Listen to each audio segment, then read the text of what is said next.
candidates, I should say. We have the next candidate in the room already. We'll go ahead and proceed forward. I won't do my normal ad. We have Tom Steyer is an investor, philanthropist, and climate activist who founded Next Gen America to promote environmental action and civic engagement. So want to welcome Tom Steyer. How you doing?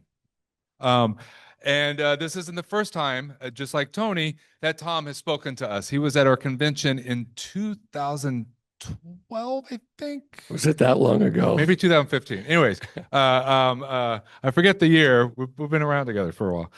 So, to let you know what the format is, we have 4 questions up front, about 8 minutes. One of them is an intro, self-intro. And then we're going to do a quick round, about 5 minutes. So 9 questions, yes or no. Yes or no. It's just like court.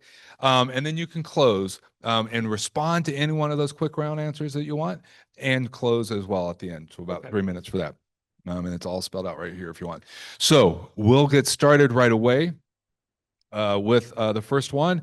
Tell us in 2 minutes what in your personal history and experience makes you believe that you will be the best California governor. So I come from a family that believes in service. My mom was a teacher in the New York public schools. My dad was a Navy vet. I came out here to go to school. I started a business. It worked out well. And 14 years ago, I walked away from it to do service because honestly, that's what my family believes in and values.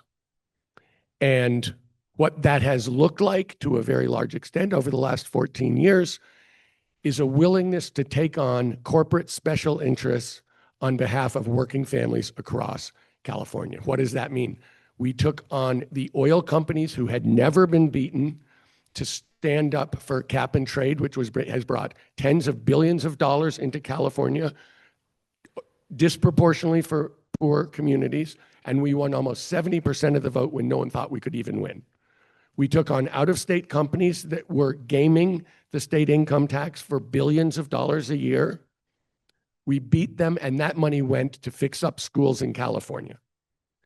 And together with unions, particularly the SEIU, we took on the tobacco companies, passed a tax that brings in billions of dollars for healthcare in the state of California. In every case, we took on corporations and got billions of dollars for education and health for working Californians without charging them a nickel. I'm running very straightforwardly to make California affordable for working Californians. I could talk a long time about housing. This probably isn't going to be the time I do that, but housing is number one because people can't pay rent and they can't buy a house. I'm talking about breaking up the electric monopolies because monopolies always provide the worst service at the highest price, and that's what we're getting. But the third thing I'm talking about is we need to be a top 10 education state again, at least. And if we're going to be a top 10 education state, we've got to pay like a top 10 education state. And that means more money. I don't know what the other candidates are saying, but I'm talking revenues, more revenues. What does that look like? I've never lost a prop. I've not just done it in California. I've done it around the United States. We are going to pass split roll. We are going to undo Prop 13 for corporations that cost Californians. We're going to do it, and I will die on this hill. We are going to do it. I've never lost. That's $10 to $15 billion at the local level for education and healthcare. I'm also going to close a loophole for corporations called the Water's Edge loophole that's worth $4 to $5 billion a year. Just it means they get to declare where they want to pay tax instead of where they earn it. I'm talking about $15 to $20 billion per year for Californians from corporate loopholes that we absolutely need if we're actually going to go back to being a top 10 education state. And I don't know where I am in terms of 2 minutes, but I'll just say this. The California dream, own a house and get a great public education for your kids from 3-year-old pre-K through college, free. That's the dream. And we're failing on it, and we need the money that I'm going to bring. And I don't know anybody else who's saying they're going to bring $15 to $20 billion a year from closing loopholes. Thank you. Just on the personal side, we'll continue to disagree on the Army-Navy game, but because you answered the next question, but I want you to dig down further into That was going to be a rough thing. California has not been in the top 10 of states for per pupil spending since the 1970s. Colleges and universities continue to be underfunded. You kind of already answered this, but expand on it. What would you do to address the need for ongoing progressive revenue in order to fully fund public education and other needed state services? Look, I talked about two loopholes that I believe I uniquely can close and bring the money to this state. I want to say something. I have a fertile imagination. There is a lot of money in this state. We are the richest state by far, per capita or in total, in the United States. We also have the most inequality and the highest percentage of people living in poverty. I have no qualms about taxing rich people. I have no qualms about going after the biggest corporations in the world. I am running for what I describe as shared prosperity, that we're going to be prosperous, we're going to succeed, we're going to be entrepreneurial, and we're leaving no one behind. And that's going to take money to provide the services that Californians need and deserve. So just so you know, I know it starts with revenues. It doesn't end with revenues. There's a huge amount of values in here. And I want to say to you guys specifically, I'm a believer in partnership. I want to agree on where we're trying to go, and then I want to work together and listen to people who've been in the classroom for 25 years. I have not. I want to have partners who are deeply knowledgeable, deeply experienced, so that we're not just talking about what we're going to do, but we're going to do it in a smart way based on tons of experience, shared values, and a willingness to actually get it done. Thank you. Thank you. The CFT is a proud affiliate of the AFT and of the AFL-CIO. We have been since our inception. We value our House of Labor hat. What have you done for workers so far in your career, and what would you do to be a governor that is a labor champion? So in every one of those propositions, my partners were unions, every one of them. But let me say, I also started something to elect union-friendly candidates called For Our Future that was nationwide, and my first partner was the AFT. And we worked on that for years together. My wife and I started a nonprofit community bank, starting in Oakland, but trying to go to every poor community, urban and rural in California. It's several $billion. There are 4 union banks in the United States. It is one of them.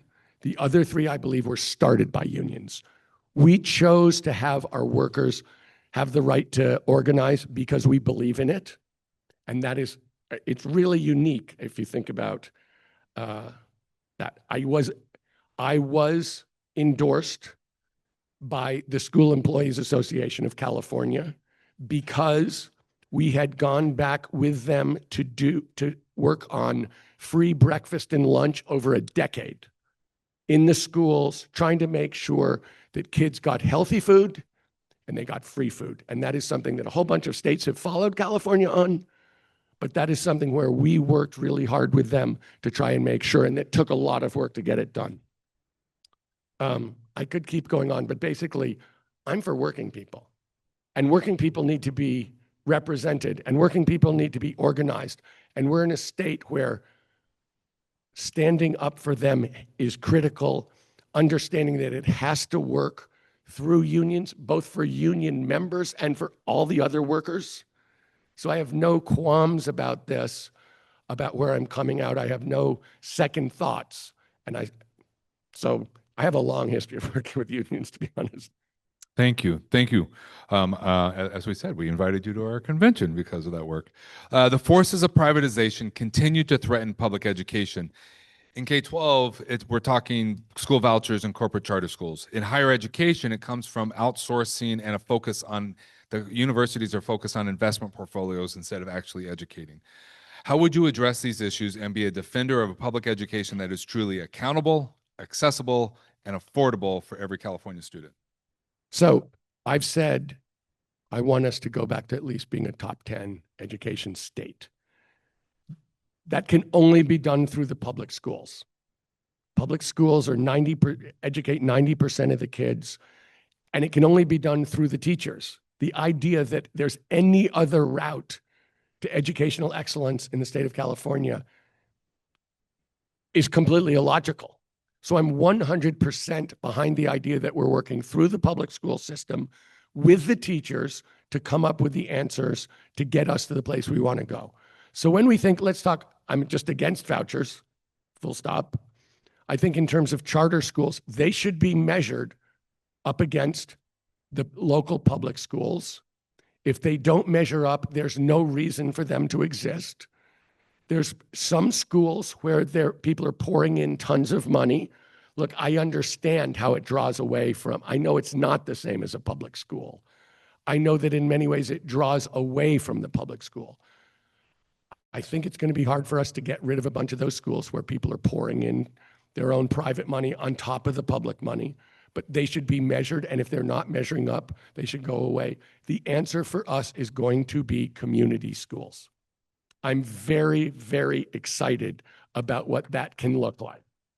And I'm very, very committed to the school being, an incredible focus for the whole community and standing up. So I feel the same way about higher education.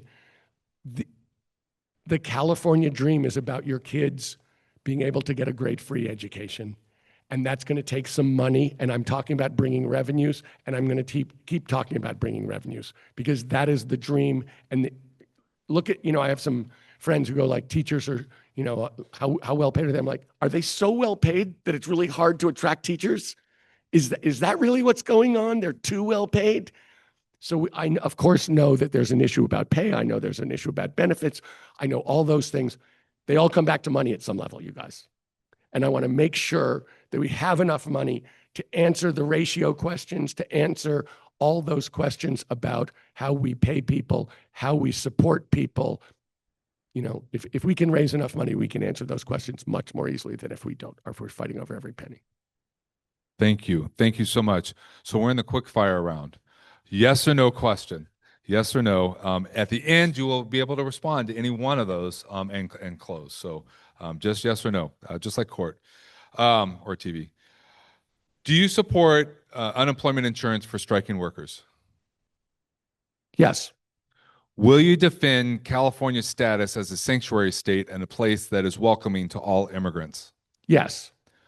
Would you work with CFT to defend educators and students against the encroachment of artificial intelligence? Absolutely. If you are not polling in the top 5 of all candidates from any party by the filing deadline, will you drop out of the race? Guys, I'm self-funding. Yes. Okay. Do you believe that the Superintendent of Public Instruction, the SBI, as an independently elected constitutional officer, should retain control of the Department of Education? I don't know, and it's a question that I want to come to hear what you guys think about. I told you I want to be a partner. We're fast, quick fire. Do you oppose all forms of vouchers? Yeah.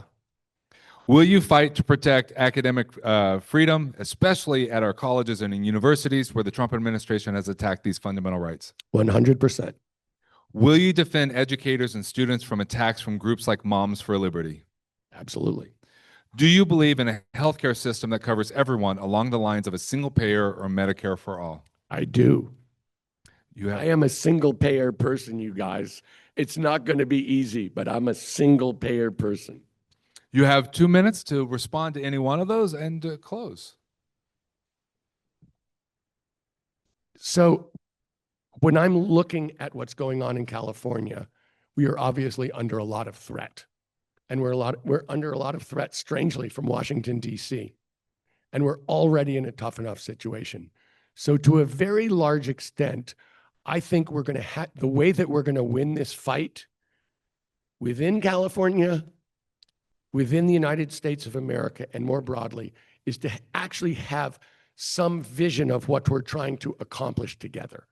And I was talking to you about what I would like to be accomplish in terms of education in the state of California, what I hope that we share together in terms of what we're trying to accomplish in education in the state of California.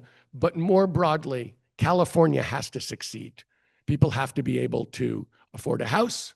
People have to be able to afford insurance, electricity, healthcare, food. And that's not true now. But there's also a very, very rich state, and we're going to have to create the framework where these things can happen. A lot of it is about money, you guys. I feel like I can talk money with the best of them. I can devise things like the two I described to you, where we can raise tens of billions of dollars without being unfair in a framework that works. But if we're going to beat Donald Trump and his vision of the world, we have to go. I mean, it was just MLK weekend. How did he beat a malign, criminal, violent organization? The same way we have to beat that kind of situation, by being better, by standing up for actual good things, by not flinching, and by having a vision of what's better for everybody to reach for together. And so, as crazy, that's what I want. I want to have great education because that's an important part of people's dreams of life, and education is opportunity. I look at this room of teachers and I'm like, yeah, teachers have a calling, and that calling is to prepare the next generation and to prepare the future. That is the vision we need for this state, a better idea of how we create shared prosperity, leave no one behind. And that's why I'm fighting for working families in this state, because that is the future of this state. That is the future of the United States. And California needs to succeed in it. That's why I'm not going to take no for an answer on this money stuff. We need it. We're going to have it. And I don't owe them anything. I'm never going to owe them anything. And if they don't like it, I've taken on these special interests, these corporate special interests. I don't care. We need the working families of California to succeed, and we have to have their backs. And that is exactly why I'm running. And that's why I'm saying to you, I will bring the money so we can create the vision. Well, we want to thank you for joining us today. We know this was a quick round, but it meant so much to all of our members, both online and in the room. Thank you so much. Thank you guys very much for having me. I very much appreciate it.